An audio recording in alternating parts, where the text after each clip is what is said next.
Ameublement Tanguay en première ligne. À l'Esprit sportif aujourd'hui. La saison débute samedi pour les Remparts. On espère de voir une belle progression. On espère de voir nos jeunes continuer de profiter. Expérience unique pour un jeune joueur de baseball de Québec. Si je joue au baseball à chaque jour, je pratique de 9h à 5h. Après leur équipe féminine, les Titans du cégep de Limoilou en ont maintenant une masculine. Pour l'instant, ça travaille très fort. Ça augure bien là, pour une mise en place d'une saison potentielle.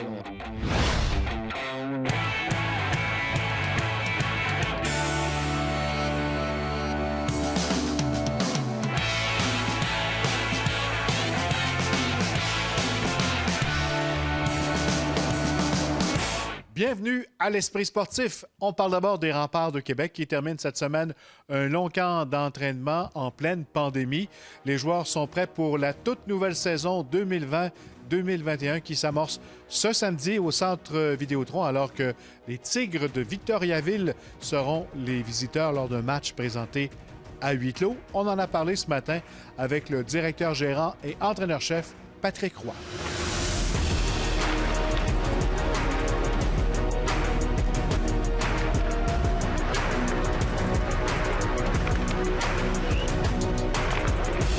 Patrick Roy, bienvenue à l'Esprit sportif. Oui.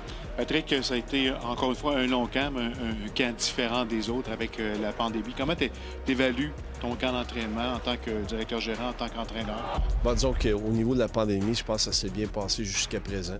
C'est sûr qu'on touche du bois parce que avec la deuxième vague qui arrive à grande vitesse, il faut être excessivement prudent. Mais c'est en deux temps. Il y a des choses qu'on aime au camp d'entraînement, il y en a d'autres qu'on aime moins.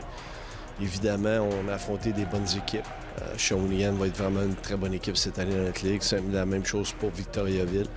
Alors, on réalise qu'on a un peu de travail à faire. On veut améliorer notre exécution. On veut une exécution aussi un peu plus rapide. Alors, on pense que ça va nous permettre de générer un peu plus d'offensive parce que dans le camp d'entraînement, c'est un peu ce qui a fait défaut. On n'a pas marqué beaucoup de buts. Je pense qu'on a marqué 6 buts en 5 matchs.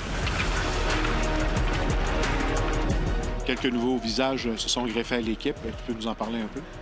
Bien, écoute, il y a beaucoup de joueurs qui sont de retour là, de l'édition de l'année passée, mais effectivement, il y a des nouveaux venus. Exemple, devant le filet, on a 2 nouveaux gardiens. En Thomas Sigouin, qu'on est allé chercher avec Sherbrooke. On a aussi William Rousseau, qu'on avait repêché l'année passée, qui voulait prendre son temps avant de prendre une décision finale. Puis heureusement pour nous, il a décidé de se joindre à l'équipe. À la défense, on a quelques nouveaux venus aussi. Evan Noss, notre choix de premier tour, s'adapte très, très bien là, à la situation. Je pense que ça va être un défenseur que les gens vont beaucoup apprécier. Tu as Brandon Bass qu'on a signé comme agent libre. Alors, va jouer possiblement le rôle de 8e. On attend toujours un peu de voir qu'est-ce qui va arriver dans le dossier des joueurs européens. Apo Sivonen, c'est un joueur sur lequel on pense qu'il va jouer dans le top 4. Puis on a hâte de voir ce qui va se passer. À sa fois, Capi l'attaque, la tire là-bas! Offensivement, c'est un petit peu plus le même noyau que l'année passée. Mais Thomas Jala qui, s'il peut rentrer, la même chose au niveau du... C'est un joueur finlandais. Alors, c'est un joueur avec beaucoup de talent, etc.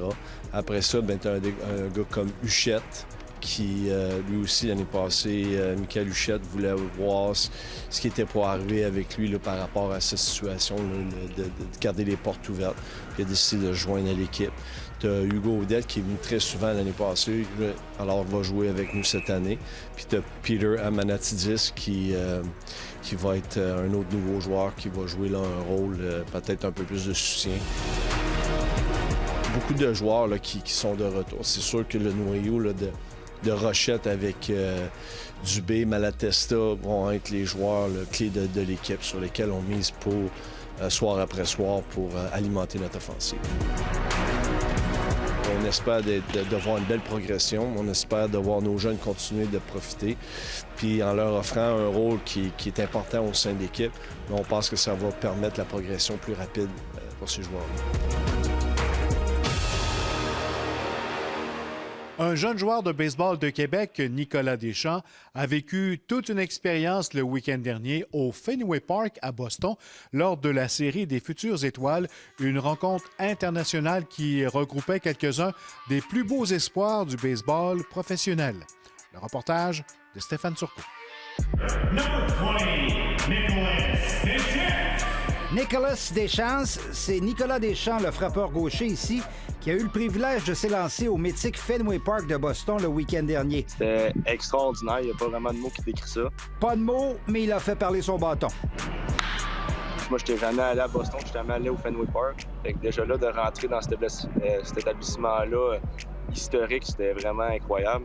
Le jeune receveur de 18 ans a frappé 3 coups sûrs en 8 présences pour l'équipe internationale face aux jeunes Américains, dont un double ici dans la Future Stars Series. Ça a super bien été. J'aurais pas pu demander pour mieux, honnêtement. Je voyais bien la balle au bâton. Défensivement, ça a super bien été. J'ai eu la chance de cacher un des meilleurs lanceurs gauchers justement dans le monde. Avec sa performance, Nicolas espère améliorer sa valeur auprès des collèges américains et au prochain repêchage du baseball majeur en juin 2021. J'espère vraiment que mon nom va sortir au prochain repêchage puis pouvoir prendre une décision rendue là. De retour en Floride depuis dimanche, Nicolas évolue aussi pour une académie de baseball depuis juin là-bas et amorce bientôt sa saison automnale. Ici, oui, la pandémie est un peu mal gérée dans le fond. Là. Il y a beaucoup de cas partout, mais il faut se protéger, puis eux, ils continuent à jouer au baseball, fait que c'est le fun aussi. Là. Mais il a bien hâte à son retour à Québec au foyer familial. Ici, je joue au baseball à chaque jour, fait que je pratique de 9h à 5h, puis je n'ai pas le temps vraiment de m'ennuyer tant que ça, mais c'est sûr que quand je vais les voir à Noël, quand je vais revenir, ça va être des belles retrouvailles. Nicolas sera alors heureux de se faire appeler à nouveau Nicolas. Stéphane Turcot, à Québec. Après la pause, le Cégep de Limoilou a maintenant son équipe de hockey masculine.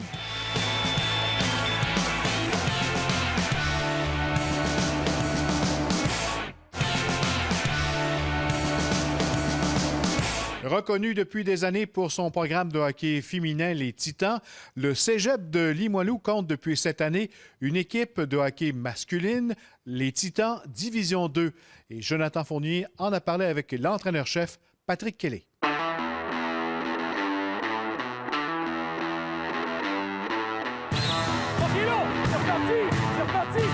Patrick Kelly, bienvenue à l'Esprit sportif. Salut Joe. On est content de prendre des nouvelles des Titans du Cégep Limoilou en hockey masculin Division 2, une nouvelle équipe dans une nouvelle ligue et on a un bel été d'entraînement. Oui, les gars se sont entraînés, se sont préparés individuellement, puis ils sont arrivés au camp depuis déjà le 20 août. Puis, écoute, là, pour l'instant, ça travaille très fort. Ça augure bien là, pour une mise en place d'une saison potentielle, on pourrait dire. Amène-le pas qu'au coin qu'on joue un peu! C'est pas juste nouveau à Québec. Hein. On comprend que c'est une nouvelle ligue collégiale provinciale avec 10 équipes, quand même, 2 sections, une section de l'Est, une section de l'Ouest. Présentement, tout le monde est prêt. Tout le monde a fait ses devoirs pour qu'on commence la saison. On était supposé débuter nos matchs dans le coin du 25 septembre, mais évidemment, là, les gens se travaillent à refaire un calendrier, mais tout le monde demeure optimiste quand même. Deux petites choses avant qu'on parte le drill, là. OK? Je pense que ça va être une ligne intéressante parce qu'il manquait quelque chose pour les jeunes qui ont fait du sport scolaire depuis secondaire 1. À part le collégial D1, il n'y a rien vraiment scolaire. Fait que c'est une ligue de plus, des opportunités pour les jeunes de plus de continuer à jouer du hockey structuré scolaire. Tu es un entraîneur-chef qui est bien entouré cette saison? Assurément, assurément. Écoute, c'est la force. Moi, je pense que c'est la carte cachée de Limoilou. Là. C'est vraiment, quand je pense à mes 2 assistants-entraîneurs, un jeune de 24 ans là, qui a tout à donner au club. Puis j'ai Phil Tremblay, un vétéran d'expérience. À la blague, là, je dis souvent, je pourrais quitter le club pendant 2 semaines, puis je laisse ça à Phil, puis sans problème. Là. C'est le fun de pouvoir compter sur des gens d'expérience, des gens compétents. Puis je pense que les kids, nos joueurs le ressentent bien, là, qu'on forme une belle équipe, puis que la compétence est au rendez-vous. Hey, bonne entrée de zone, ça. Moi, ce que je trouve, c'est que les jeunes ont une capacité d'adaptation vraiment élevée. Parce que, tu sais, on change de discours souvent, on leur donne des consignes qui varient de jour en jour. Les jeunes, règle générale, tu sais, OK, move on continue, puis on va faire avec. Fait que je trouve qu'ils ont vraiment une capacité d'adaptation là, Vraiment incroyable. Puis ça, c'est tout à leur crédit parce qu'ils veulent jouer comme tous les autres jeunes veulent jouer, mais en même temps, ils savent qu'éventuellement, ça va venir puis ils travaillent en conséquence. On est supposé avoir des matchs dans le fond hors concours la fin de semaine passée puis l'autre avant. Puis ça n'a pas eu lieu à cause du COVID, ça change tout le temps. Mais là, en fin de semaine, on est supposé avoir des matchs puis j'espère que ça va avoir lieu pour une fois. Là. Un nouveau calibre, une nouvelle équipe, on est excité de commencer à jouer. Ouais, vraiment, c'est une nouvelle calibre, une nouvelle ligue. On va voir quand ça va se dérouler, mais ça va être vraiment le fun. On est en train d'instaurer depuis un mois, quasiment un mois et demi, là, les habitudes de travail pour le kit. Puis il y en a qui sont arrivés au camp là, de façon, exceptionnelle, là, en forme, prêts à relever des défis, embarquent dans la machine. Puis c'est ça, là, je pense à des joueurs comme William Bolduc, entre autres, là, qui écoute, un gars intense, tout le temps sur la job. J'ai des défenseurs qui s'impliquent aussi. Non, c'est super intéressant.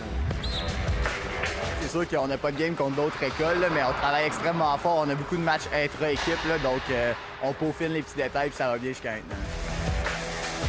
Malgré le COVID, les gars étaient en forme, on a eu un très bon camp.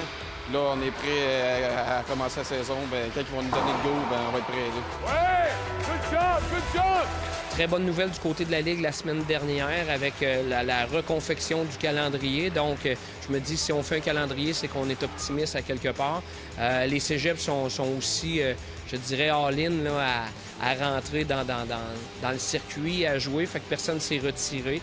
Là, présentement, on a l'autorisation de débuter les matchs hors concours à partir de vendredi dans la Ligue. Fait qu'il y a assurément des matchs qui vont jouer. Par contre, nous autres, là, étant zone orange puis même zone rouge depuis hier, mais là, c'est sûr que c'est plus limité pour nous autres à Québec là, et la région de Montréal, j'imagine bien aussi. C'est un peu rough pour le mental, tout le kit. Parfois, il y a des games qui sont annulés dernière minute. C'est sûr, c'est fun de pratiquer pareil. Mais on a hâte que la saison commence. Là. Moi, je pense que tout le monde fait l'effort, puis tout le monde veut que ça fonctionne. Tout le monde veut une saison, tout le monde veut jouer. Puis sachant là, que tout le monde, tous les sports sont conservés, ça, c'est un bon. Est-ce que c'est clair pour tout le monde? Oui. Good, parfait, on y va. Bonne saison de Titan, merci. Hey, merci Joe, super gentil à toi.